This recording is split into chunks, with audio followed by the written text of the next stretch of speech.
சமூக வலைதளங்களில் வைரலான cockroach Janata party என்ற நையாண்டி இயக்கத்தின் வலைதள பக்கங்கள் முடக்கப்பட்ட நிலையில் மதுரையில் படித்த இளைஞர்களுக்கு வேலை வழங்கக் கோரி காக்ரோச் பேரணி நடைபெற்றது.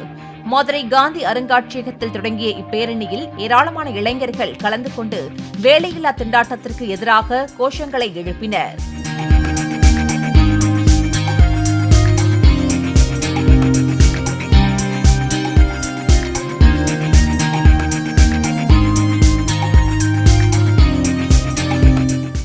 பிளே ஸ்டோர் மற்றும் ஆப் ஸ்டோரில் இருந்து பாலிமர் செயலியை QR கோடு மூலம் பதிவிறக்கம் செய்யுங்கள். செய்திகளை உடனுக்குடன் பெறுங்கள்.